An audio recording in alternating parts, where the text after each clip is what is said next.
All right, so thanks very much indeed. President Trump accusing the big oil companies of gas price gouging. He wants the Department of Justice to investigate. Brian Wesbury joins me now. Isn't this what Chuck Schumer was saying a few years ago? Was those oil companies gouging prices, and now Trump's saying it? Exactly. I've always believed that Republicans were for markets. Right.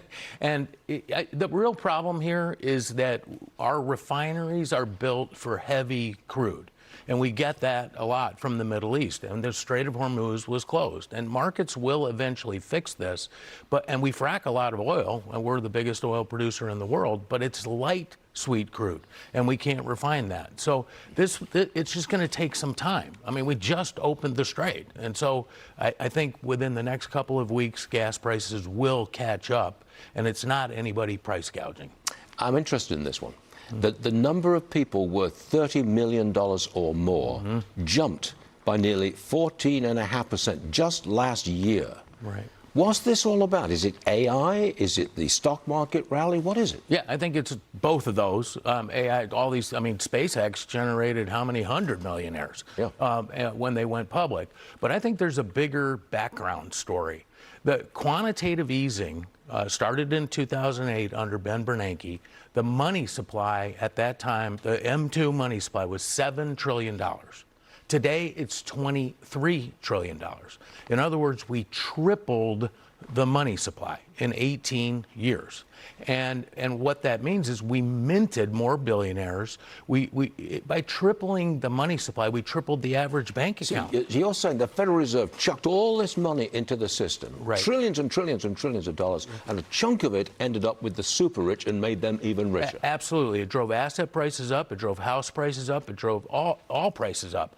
And it drove, and here's my big worry about this. If you're a baby boomer and you've been saving all your life, 40, 35, 40, 45 years, you won.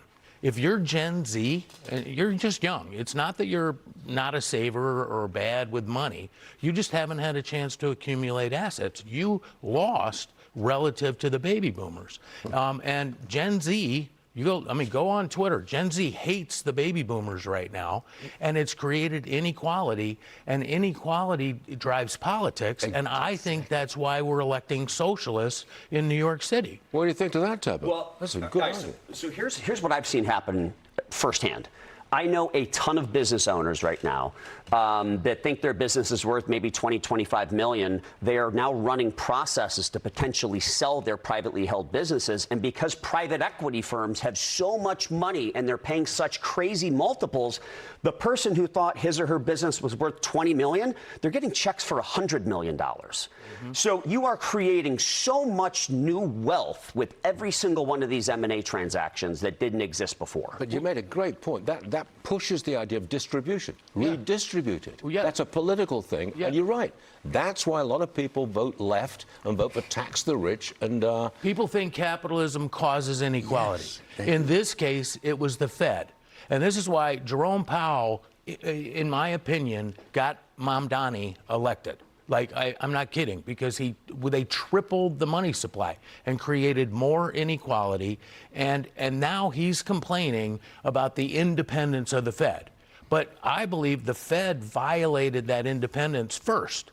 They let the government finance big deficits at very, very low 0% interest rates, and they created more inequality. And when you if you're the Fed and you mess with politics, you're going to get politicians interested. And now he's complaining about Fed independence. I think he's the one who violated independence first. Good point.